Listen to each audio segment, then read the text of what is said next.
असार संसार समुद्र मध्ये सम्मज्जतो मे शरणं किमस्ति। गुरोः कृपालो कृपया वदैतत् विश्वेशपादाम्बुजदीर्घनौकाम् विश्वेशपादाम्बुजदीर्घनौकाम्। इस पवित्र स्थली पर, जहाँ पर संसार की सर्वश्रेष्ठ माता गावो विश्वस्य मातरः, जहाँ गायों का परिपालन होता हो और जो स्थान गायों के लिए क्षेत्र में एक आदर्श उपस्थित करता हो, ऐसी पवित्र भूमि पर इस आर्य समाज कक्केपुर के तत्वावधान में चल रहे सामवेद पारायण महायज्ञ के ब्रह्मा आदरणीय स्वामी आत्माराम जी, मेरे पास बैठे हुए आदरणीय स्वामी चंद्रदेव जी, मेरे सम्मुख विराजमान जिन सन्यासियों का मैं नाम नहीं जानता, ऐसे आदरणीय सन्यासीगण, मंचासीन यतिवृंद, और अभी अभी जिन्होंने बहुत सुंदर भजनों के द्वारा आपको प्रफुल्लित किया, ऐसे प्रिय मेरे शिष्य रहे, विद्यार्थी रहे, वर्तमान में अध्यापन का कार्य कर रहे प्रिय शेखर शास्त्री जी, आज के यजमान और इस कार्यक्रम के संयोजक कहूँ, प्रेरणा स्रोत कहूँ, आचार्य विजयपाल शास्त्री जी, राष्ट्र, वैदिक धर्म और वैदिक संस्कृति से अनुराग रखने वाले इस ग्राम के और अन्य बाहर से आए हुए समस्त श्रद्धा के योग्य महानुभाव, वंदना के योग्य मातृशक्ति और आशीर्वाद के योग्य जिन ब्रह्मचारियों ने वेद पाठ किया, वे ब्रह्मचारियां और अन्य छोटे छोटे सभी प्यारे बच्चों, अत्यंत सौभाग्य की बात है कि हम सब युग प्रवर्तक महर्षि देवदयानंद सरस्वती जी महाराज की पावमानी प्रेरणा और पूज्यपाद ब्रह्मचारी कृष्ण जी महाराज की पावमानी प्रेरणाओं से यहाँ पवित्र वेद के मंत्रों से यज्ञ कर रहे हैं। मैं छोटी सी बात और भूल गया, मेरे सामने बैठे हैं ललित मोहन जी, जो कि बहुत अच्छा संचालन कर रहे हैं। मैंने पहले बहुत दिनों बाद आज सुना है, तो जब ये बोल रहे थे तो मैं सोच रहा था कि इनके आगे मैं क्या बोलूँगा, ये इतना अच्छा बोल रहे हैं। और इन्होंने शेखर जी को पहले बुलवा दिया और ब्रह्मचारियों को बुलवा दिया, उसके बाद मेरा नंबर आया। तो सच्चाई ये है कि जैसे कोई मीठा खाने के बाद में और किसी से कहे कि नींद की पत्ती चबा लो, है तो भाई गीत सुनने के बाद में जो प्रवचन है वो थोड़ा शुष्क होता है, रूखा होता है। खैर, जैसा इनका आदेश हुआ तो उसका पालन करना आवश्यक है। हाँ, छोटी सी बात और बता दूं, उन्होंने कहा कि भाई पैदल चलते आए। भाई मेरा एक नियम है, जब से सेवानिवृत्त हो गया मेरठ में रहता हूँ, लगभग शाम को निकल जाता हूँ 5 बजे और 8 किलोमीटर का रोज भ्रमण करता हूँ। चलने की आदत पहले से ही है। एक दिन ऐसा हुआ ललित मोहन जी कि लखनऊ गया था और कांवड़ का मेरा चल रहा था, बसें बंद हो गई। अब मैं जब स्टेशन पर उतरा तो वहां से था मैं बाईपास पर आ गया, रोटा बाईपास पर। अब बकरावी की कोई बस नहीं मिली, तो जब बस नहीं मिली तो मैं 2-3 और के साथ में हो गए और मैं मेरठ से बरनाला तक पैदल चलाया। रात को चले हम 11 बजे, सुबह 3 साढ़े 3 बजे तक आगे। चलने का तो बड़ा अभ्यास है, कोई दिक्कत नहीं, 10-15 किलोमीटर चले। अच्छा, तो खैर इसलिए मैंने कहा भाई एक दिन मैं सब संगत में मैं फोन करूँ कि गाड़ी लेके आ जाओ, मुश्किल सही क्योंकि 1 किलोमीटर मुश्किल 100 बात करते कोई खास बात नहीं। खैर और चलने से या थोड़ा सा व्यायाम करने से स्वास्थ्य भी ठीक रहता है। जितने भी लोग बैठे हैं कम से कम जो सेवानिवृत्त हो गए हैं और शहर में रहते हैं, जो कोई गाय भैंस का किसी खेती का काम नहीं करते, तो मेरा तो उन्हें परामर्श है कि भाई कम से कम चला करें, थोड़ा सा भ्रमण बहुत आवश्यक है। भक्त पुरुषों, एक मैं अपने प्रवचन से पहले छोटी सी बात कहता हूँ और वो यहाँ भी कहूँगा कि हम सभी बहुत सौभाग्यशाली, और सौभाग्यशाली हम इसलिए हैं कि यदि किसी व्यक्ति की, किसी परिवार की, किसी समाज की और किसी राष्ट्र की 3 चीजें, एक उसका धन, एक उसका बल और एक उसका समय, एक धन, एक बल और एक समय, यदि वो शुभ कार्यों में व्यय होते हैं तो समझो उस व्यक्ति का, उस परिवार का, उस समाज का, उस राष्ट्र का जो सौभाग्य है वो उदित हो रहा है। और ध्यान रखने की बात है, यदि किसी व्यक्ति की ये 3 चीजें, उसका धन, उसका बल और उसका समय, यदि वो दुष्कर्मों में व्यय हो रहा है तो निश्चित मानना उस व्यक्ति के दुर्भाग्य को कोई रोक नहीं सकता है।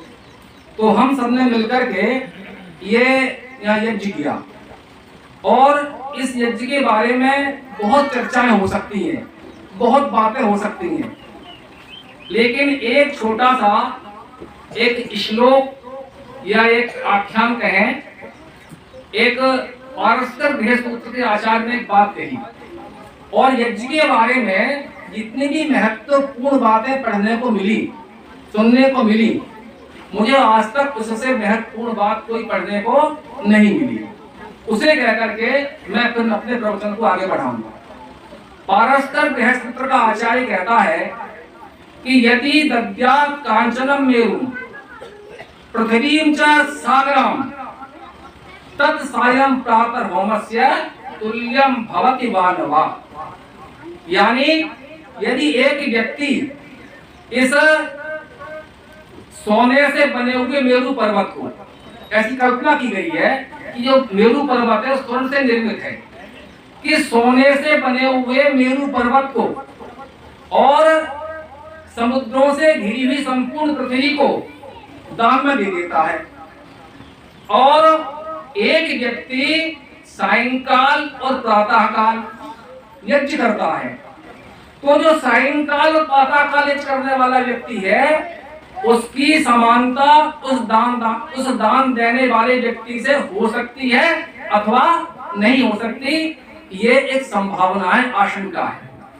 तात्पर्य कहने का यह है कि यदि एक व्यक्ति स्वर्ण निर्मित मेरु पर्वत को दान में देता है और सारी पृथ्वी को दान में दे देता है, और एक व्यक्ति सायंकाल और प्रातःकाल यज्ञ करता है, तो सायंकाल और प्रातःकाल यज्ञ करने वाला व्यक्ति जो है उस दान देने वाले व्यक्ति से श्रेष्ठ है। ऐसा पारस्पर गृहसूत्र के आचार्य कहते हैं। अब जब मैंने ये पढ़ा श्लोक और इसका अर्थ पढ़ा तो मन में विचार आया कि जो कभी अतिशयोक्ति तो नहीं है, लेकिन फिर चिंतन हुआ कि जो कवि होते हैं उनकी कविता में, उनके काव्य में अतिशयोक्ति होती है, लेकिन जो ऋषियों की वाणी होती है, ऋषियों की वाणी में अतिशयोक्ति नहीं होती। उनकी जो बातें होती हैं, उनके जो कथन होते हैं, वो सारे कथन वो यथार्थ होते हैं। तो चिंतन किया और चिंतन करने के बाद में एक बात समझ में आई कि ऋषियों ने ऐसी बात क्यों कही। तो बात लंबी ना हो जाए, समय का भी ध्यान रखना है, सार रूप में बताता हूँ जो मेरे चिंतन में बात आई। आप उपनिषदों को अध्ययन करेंगे या आप अन्य शास्त्रों को अध्ययन करेंगे, तो उन शास्त्रों का अध्ययन करने के उपरांत आप ये पाएंगे कि इस सृष्टि में परमात्मा के उपरांत यदि सबसे महत्वपूर्ण कोई तत्व है तो वह तत्व कौन सा है? प्राण तत्व। क्या तत्व है? प्राण तत्व। यदि प्राण तत्व नहीं होगा तो हमारा जीवन एक क्षण भी सुरक्षित नहीं रह सकता है। और प्राण तत्व का हमारे जीवन में क्या महत्व है, इसका एक बिल्कुल तात्कालिक उदाहरण, जिसे कहते हैं ना लेटेस्ट है, तो वो उदाहरण क्या है, अभी कोरोना का काल चला और एक ऑक्सीजन जो था जिसकी कीमत केवल 50 रुपए, 100 रुपए, 200 रुपए होगी, वो ऑक्सीजन 20-20 हजार में, 25-25 हजार में रुक गया, इसलिए कि जीवन को प्राप्त करने के लिए। तो इसलिए ऋषियों ने कहा कि जो प्राण तत्व जिस पर जीवन आधारित है, लेकिन उस प्राण तत्व को भी यदि किसी से प्राण मिल रहा है, किसी से ऊर्जा मिल रही है, किसी से बल मिल रहा है, तो वो बल वो देने वाली क्या चीज है, वो इस यज्ञ की अग्नि है। जब हम यज्ञ करते हैं तो इस यज्ञ की अग्नि से जो प्राण तत्व इस अंतरिक्ष के अंदर विद्यमान है, उसे ऊर्जा मिलती है और उस ऊर्जा से मनुष्य का जीवन उत्कृष्ट होता है, निरोग होता है। इसीलिए शायद पारतंत्र के आचार्य ने कहा कि यदि कोई व्यक्ति पूरी पृथ्वी को दान में दे देता है, सोने के पर्वत को दान में दे देता है, तो उसका दान उस यज्ञ करने वाले व्यक्ति से न्यून ही होता है, अधिक नहीं होता है। यह बात हमको जो है विचारनी चाहिए। इसलिए हमने जो आज ये यज्ञ किया है। दूसरी बात, एक छोटी सी बात और बताऊं आपसे कि देखो आजकल विद्वान तो बहुत हैं, प्रवचन मैं भी कर रहा हूँ और भी बहुत से लोग करने वाले होंगे, मुझसे बहुत अच्छे करते हैं, लेकिन इस समय आर्य समाज के अंदर एक सबसे अच्छे जो विद्वान हैं, जिन्होंने विज्ञान का भी अध्ययन किया और जिन्होंने इस संस्कृत के ग्रंथों का भी अध्ययन किया, उनका नाम है अग्निव्रत नैष्ठिक। और उनकी छोटी सी क्लिप पढ़ रहा था मैं, तो उन्होंने एक बात प्रमाणित की। उन्होंने कहा कि जो हम वेद मंत्र बोलते हैं, जब यज्ञ में आहुतियां दी जाती हैं, हम समझते नहीं है इसका क्या महत्व है, पर उन्होंने कहा कि यदि आप जो इस सृष्टि के कण कण में परमाणु विद्यमान हैं, उन परमाणु का विखंडन करेंगे जो वैज्ञानिक, तो उन प्रत्येक कण कण के अंदर यदि कोई चीज विद्यमान है तो वेद के मंत्र विद्यमान है, जो वेद की दिशाएं हैं वो विद्यमान है। उसमें कुरान की आयतें विद्यमान नहीं है, उसमें बाइबल के जो ग्रंथ जो वो हैं वाक्य हैं वो उसमें विद्यमान नहीं है, किसी अन्य धर्म की पुस्तक विद्यमान नहीं है। लेकिन यदि परमाणु के प्रत्येक परमाणु के अंदर वेद की दिशाएं विद्यमान हैं। और इसका इसीलिए स्वामी जी ने कहा वेद का ज्ञान नित्य है। जब सृष्टि का विनाश होता है और दोबारा सृष्टि शुरू होती है, तो वह जो वेद का ज्ञान है वो इन परमाणुओं के रूप में सुरक्षित रहता है, वो ऋषियों के हृदय में अवतरित हो जाता है। तो हमने पवित्र वेद की दिशाओं से, पवित्र वेद के मंत्रों से यह पवित्र यज्ञ किया है, कोई सामान्य सी बात नहीं है। अब छोटी सी बात मैं वेद मंत्र के माध्यम से, क्योंकि मैं जब कहीं बोलता हूँ तो वेद मंत्र के माध्यम से ही बोलता हूँ। मैंने जिस वेद मंत्र का पाठ किया अपने प्रवचन से पूर्व, वो वेद का मंत्र कहता है ओम ईशे राय रमस्व सहसे। तो पहले आता है कि हे मनुष्य, हे आत्मा, तू अपने जीवन के अंदर किन वस्तुओं को धारण कर। तो पहली बात कही ईशे, कि तू ज्ञान और विज्ञान को अपने जीवन में धारण कर। यदि व्यक्ति को अपने जीवन में उन्नति करनी है, उसे वास्तविक ज्ञान का वास्तविक लाभ प्राप्त करना है, तो उसके पास में सर्वोत्तम उपाय क्या है कि वह ज्ञानी बने, ज्ञान का अर्जन करे और विज्ञानी बने। बिना ज्ञान और विज्ञान को प्राप्त किए बिना हमें वास्तविकता का न तो प्राप्ति हो सकती, न उसका ज्ञान हो सकता, न उससे हमें सुख शांति की प्राप्ति हो सकती। एक छोटी सी बात मैं बताना चाहूंगा। वैसे तो हम आज थोड़ी सी संख्या तो जैसे कारक कक्केपुर गांव है, जैसी इसमें श्रद्धा है, प्रतिवर्ष इस गांव के लोग बहुत अन्न संग्रह करते थे गुरुकुल बंधावा के लिए, उसे देखते हुए थोड़ी उपस्थिति कम लग रही है। लेकिन जितनी भी हमारी माताएं बहनें बैठी हैं, यदि यही बात को ध्यान से सुन लेंगी तो मैं समझूंगा कि मेरा बोलना सार्थक हो गया। तो देखो आज छोटी सी बात कहता हूँ कि अभी नवरात्रि चल रही है और हम सभी उपवास रखते हैं। हमें इस नवरात्रि के विषय में जानना चाहिए, ये नवरात्रि है क्या। आपको जानकारी होनी चाहिए कि जो नवरात्रि है, शायद माताएं बहनें रखती हैं, किसी को जानकारी है। यदि किसी ने ब्रह्मचारी का साहित्य पढ़ा होगा तो आपको उसकी जानकारी होगी। ये जो नवरात्रि है, ये जो गर्भ में शिशु 9 महीने तक रहता है, उस 9 महीने का प्रतिनिधि एक एक दिन है। हमें इस नव माह के बंधन से, यानी आवागमन के बंधन से मुक्त होना है। और उसके बंधन से मुक्त होने के लिए क्या करना पड़ेगा कि जो देवी है उसके कितने हाथ हैं? उसके 8 हाथ हैं। अब ये 8 हाथ हैं, तो क्योंकि तो वो 8 हाथ क्या है? जो योग के 8 अंग हैं, यम, नियम, आसन, प्राणायाम, प्रत्याहार, धारणा, ध्यान और समाधि। यम 5 हैं, उनकी व्याख्या बहुत लंबी हो जाएगी। अहिंसा, सत्य, अस्तेय, ब्रह्मचर्य और अपरिग्रह। और दूसरा क्या है? जो नियम है शौच, संतोष, तप, स्वाध्याय और ईश्वर प्रणिधान। तो हमें इनका पालन करना होगा। और उसके बाद में सबसे बड़ी बात क्या है कि शेर की जो देवी की सवारी क्या है? शेर। यानी हमें अहंकार को अपने बस में रखना होगा। दीपक जलता रहता है, उसका मतलब क्या है कि जो ज्ञान की ज्योति है, वो ज्ञान की ज्योति जलती रहनी चाहिए। यदि हमारे जीवन के अंदर जो है ज्ञान नहीं है, अज्ञान है, तो हम अपने जीवन के अंदर कभी जो है कभी भी भटक सकते हैं। अब दुर्भाग्य की बात क्या है?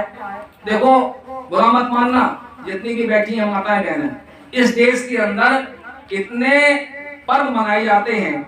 यहाँ काली के नाम से, दुर्गा के नाम से, सरस्वती के नाम से, सीता जी के नाम से, दुर्गा, अनेकों महिलाओं की, अनेकों शक्तियों की पूजा होती है। लेकिन दुर्भाग्य की बात क्या है कि हम कभी इन शक्तियों की पूजा करने वाले लोग कभी चिंतन नहीं करते। यदि हमने चिंतन किया होता तो हमारी सरकार को जो है, जो भ्रूण हत्या कानून बना है, इसकी आवश्यकता नहीं पड़ती। मनु महाराज कहते हैं कि यदि कोई व्यक्ति 100 वृक्षों को काटता है, यदि कोई व्यक्ति 100 वृक्षों को काटता है और एक पशु की हत्या करता है, तो 100 वृक्षों को काटना और एक पशु की हत्या करना वो बराबर का अपराध है। और यदि कोई व्यक्ति 100 पशुओं को मारता है लेकिन एक मनुष्य की हत्या करता है, तो 100 पशुओं को मारना और एक पशु की हत्या करना बराबर का अपराध है। लेकिन यदि कोई व्यक्ति 100 मनुष्यों को मारता है और एक भ्रूण की हत्या करता है, माताओं बहनों थोड़ा ध्यान से सुनना।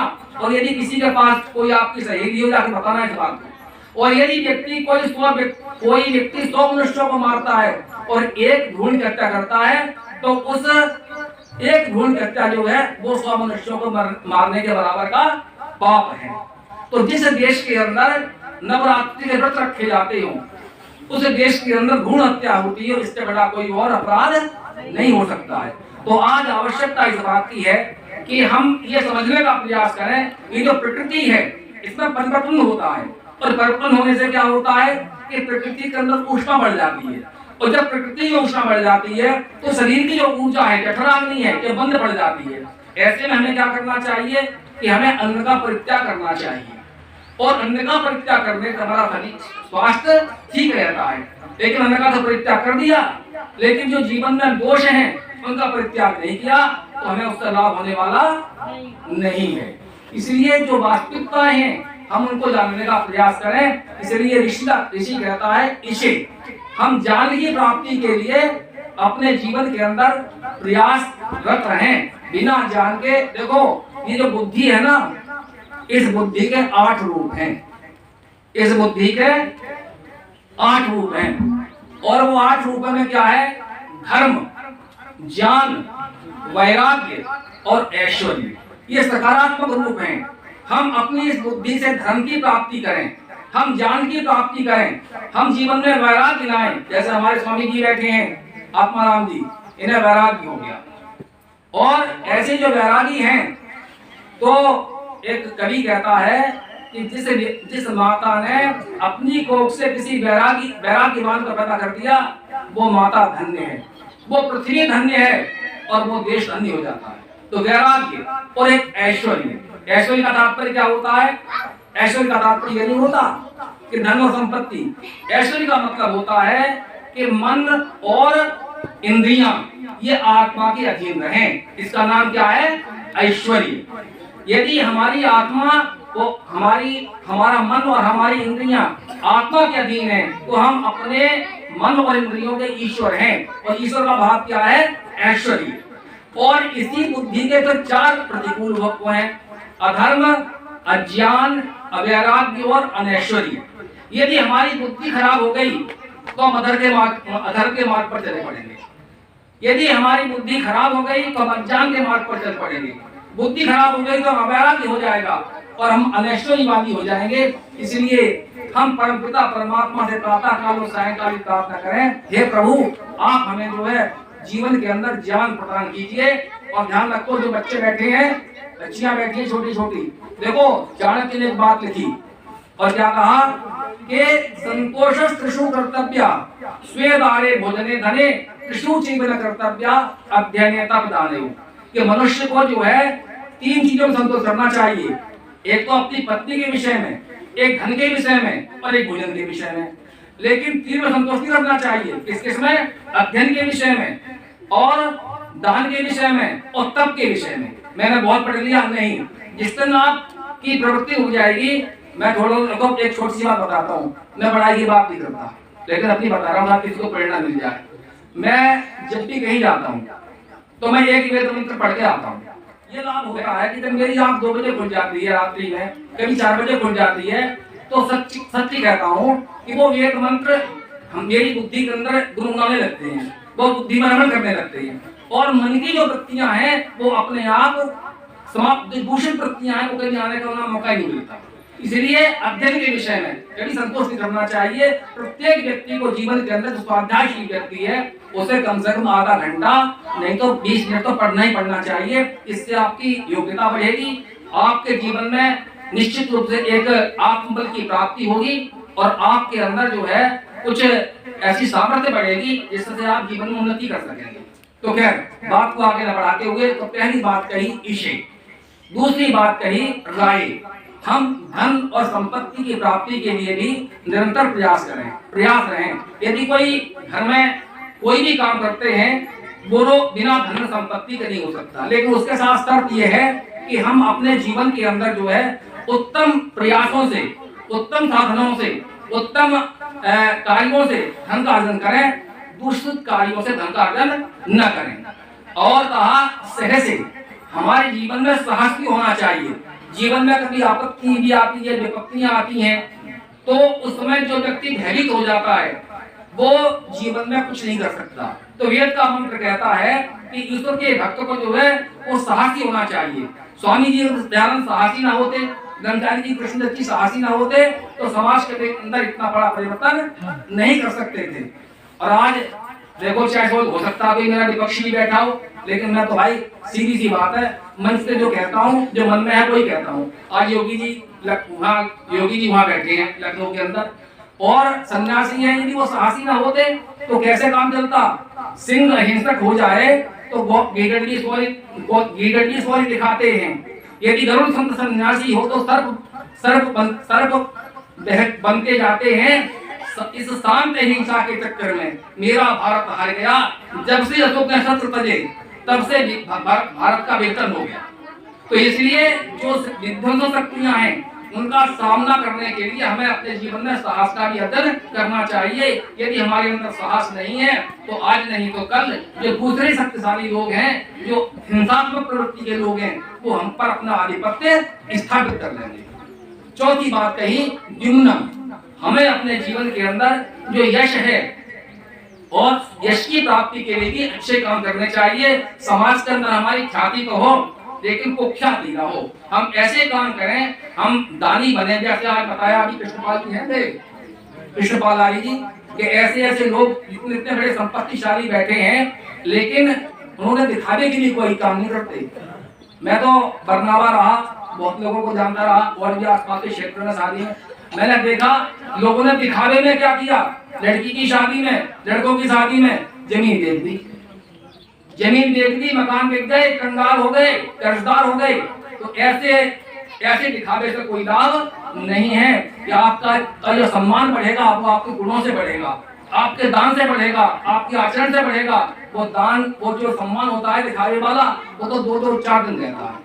आगे कहा कि द्युम्न ने और हम जो है अपने जीवन के अंदर ऊर्जा, बल और पराक्रम की प्राप्ति के लिए परमात्मा की उपासना करें। यदि जीवन में बल है, पराक्रम है, योग्यता है, तो निश्चित रूप से हमारा जीवन उन्नतिशील होगा। और आगे कहा, बस अंतिम बात कहकर अपनी वाणी को विराम दूंगा कि सम्राट असी स्वराट असी। हे मनुष्य, तू क्या है? तू सम्राट है, अच्छी तरह से चमकने वाला है। स्वराट असी, तू सूर्य के समान प्रकाशमान है, तेरे अंदर अपार शक्तियां भरी हुई हैं, लेकिन आवश्यकता केवल ये है कि तू अपने को पहचान, अपने को जान। जिस दिन व्यक्ति अपनी शक्ति को पहचान लेगा, अपनी शक्ति को जान जाएगा, उसी दिन उसके जीवन से जो निराशा है, हताशा है, वो नष्ट हो जाएगी। तो वेद का मंत्र कहता है कि तू स्वराट असी, सम्राट असी। और इसीलिए भगवान कृष्ण ने गीता में कहा, जब उन्हें मोह हो गया अर्जुन को, तो गीता में तो कृष्ण ने क्या कहा, कुतस्त्वाकस्मिन्नमिदं विषमे तमुपस्थितम् अनार्यजुष्टम् असर्ग्यम् अकीर्तिकरम् अर्जुन। अरे अर्जुन, तेरे मन में ये हताशा के भाव कहां से आ गए? अनार्यजुष्टम्, ये आर्यों को भी शोभा नहीं देते। अनार्यजुष्टम् असर्ग्यम्, इनसे स्वर्ग की प्राप्ति नहीं हो सकती। अकीर्तिकरा, इनसे यश की प्राप्ति नहीं हो सकता। इसलिए तू इनको छोड़ दे और छोड़ करके जो है उत्तिष्ठ, खड़ा हो जा अपने जीवन के अंदर। तो खैर, सम्राट असी स्वराट असी। और अंतिम बात कही, सारस्ततौ प्रोत्साहौ प्राप्तम्, कि हे मनुष्य, तेरे जीवन के अंदर जो सरस्वती के झरने झरते रहें, ज्ञान और कर्म, वेद वाणी, जितने भी उत्तम ग्रंथ हैं, ये सब तेरे जीवन को आप्लावित करते रहें, तेरे जीवन को प्रफुल्लित करते रहें, तेरे जीवन को प्रकाशित करते रहें। यदि हमारी ऐसी प्रार्थना होगी तो निश्चित रूप से क्या होगा कि हमें चिंतन करते करते और हमारा जीवन जो श्रेष्ठ बन जाएगा। क्योंकि जो बच्चों बैठे हैं कि चिंतन से ही चरित्र बनता है। जैसा कि हम चिंतन करते हैं, हमारा चरित्र वैसा बनना आरंभ हो जाता है। तो सत्य चिंतन होगा तो हमारा जीवन भी सत्य चरित्रता से परिपूर्ण होगा। दुष्ट चिंतन होगा तो चरित्र भी दुष्ट चरित्र बन जाएगा। इसलिए हम अपने जीवन के अंदर उस परमपिता परमात्मा से प्रार्थना करें, हे परमपिता परमात्मा, आप हमें ज्ञान और विज्ञान से परिपूर्ण कीजिए। हे प्रभु, आप हमें धन से परिपूर्ण कीजिए। हे प्रभु, आप हमें उत्पत्ति से परिपूर्ण कीजिए। हे प्रभु, आप हमारे जीवन के अंदर जो है बल और पराक्रम प्रदान कीजिए। मैं जीवन के अंदर सूर्य के समान तेजस्वी बनूं, मैं अपने गुणों से प्रकाशित होता रहूं, मेरे जीवन में सरस्वती के झरने झरते रहें। इन शब्दों के साथ मैं अपनी वाणी को विराम देने से पहले पुनः एक बार समस्त ग्रामवासियों का, अपनी समस्त माताओं और बहनों का जो मेरे सामने बैठी हैं, मैं इनका बहुत बहुत वंदन करना चाहूँगा, क्योंकि समय बहुत हो गया था। और मेरे लिए बहुत सुखद बात है कि किसी भी माता और बहन ने कोई भी बात नहीं की। ये भी बड़े आश्चर्य की बात है। नहीं तो थोड़ी सी बहुत बीच बीच में जो है जब कोई बोलता है तो एक दो बात तो घर गृहस्थी हो जाती, दूध का निकलने का टाइम हो गया, पता नहीं कब तक बोलता रहेगा शास्त्री है। अच्छा, हमें तो रोटी पोनी यही पता नहीं, माइक पर बैठे आके, लेकिन किसी माता बहना ने कोई बात नहीं की। मैं इसलिए आपका हृदय से, केवल वाणी से नहीं, हृदय से अभिनंदन करता हूँ, आपका आभार व्यक्त करता हूँ। सभी भद्र पुरुषों का बहुत बहुत आभार व्यक्त करता हूँ। और राजू जी का, विजयपाल जी का, स्वामी जी का बहुत बहुत आभार।